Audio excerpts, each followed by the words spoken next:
রোহান ১৯ বছর বয়সী এক কলেজ ছাত্র। ক্লাসের বই, পরীক্ষার চাপ আর ভবিষ্যতের অনিশ্চয়তা তাকে প্রায় অস্থির করে তুলত। মনে হতো সে যেন এক বিশাল সমুদ্রে দিকহারা এক নৌকা। একদিন বিকেলে লাইব্রেরি থেকে ফেরার পথে সে কলেজের পাশেই একটি ছোট্ট অযত্নিত বাগানের সামনে এসে দাঁড়ালো। আগাছায় ভরা শুকনা পাতা আর কিছু মরা গাছ নিয়ে বাগানটি যেন নিজের গল্প বলছিল।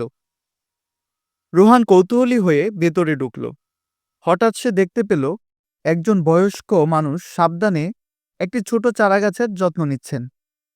তার হাতে মাটি লেগে আছে, মুখে মৃদু হাসি। রোহান লোকটিকে চিনতে পারল।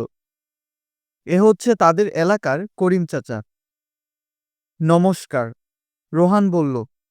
বয়স্ক মানুষটি মাথা তুলে হাসলেন। কি দেখছো বাবা? এই বাগানটি আমার ছোটবেলার বন্ধু, নিজ হাতে গড়া। রোহান প্রায় প্রতিদিনই করিম চাচার সাথে দেখা করতে আসতো। চাচা তাকে শেখাতেন কিভাবে মাটি প্রস্তুত করতে হয়, বীজ রোপণ করতে হয় এবং চারাগাছের যত্ন নিতে হয়। প্রতিটি বীজেই সম্ভাবনা লুকিয়ে থাকে। চাচা বলতেন, শুধু ধৈর্য আর যত্নের প্রয়োজন। রোহান নিজেও কিছু বীজ রোপণ করল। প্রথম দিকে কিছু চারা মরে গেল। সে হতাশ হলো। কিন্তু করিম চাচা তাকে বুঝালেন, ব্যর্থতা মানে শেষ নয়, এটা শেখার একটা সুযোগ। মাটি থেকে নতুন করে শুরু করা যায়। রোহান আবার চেষ্টা করল।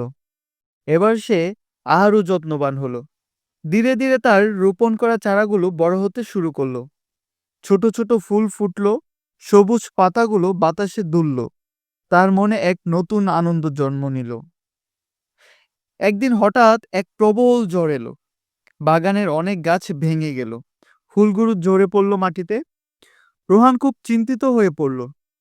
কিন্তু করিম চাচা বললেন, প্রকৃতি তার নিজস্ব উপায়ে শক্তি দেখায়, আমাদেরও তার সাথে মানিয়ে নিতে হয়। রোহান করিম চাচার সাথে মিলে বাগানটি আবার গুছিয়ে তুলতে লাগলো। তারা ভাঙা ডালপালা সরালো, নতুন করে মাটি দিল আর নতুন চারা রোপণ করলো। এই কাজে কলেজে অন্য কিছু ছাত্রও তাদের সাথে যোগ দিল। কয়েক মাস পর বাগানটি আবার প্রাণবন্ত হয়ে উঠল, আগের চেয়েও সুন্দর। রোহান বুঝতে পারল, জীবনে পথও একই, বাগানের মতো। চ্যালেঞ্জ আসবে, কিন্তু ধৈর্য, পরিশ্রম আর বিশ্বাস থাকলে যে কোনো প্রতিকূলতা পেরিয়ে সাফল্য অর্জন করা সম্ভব।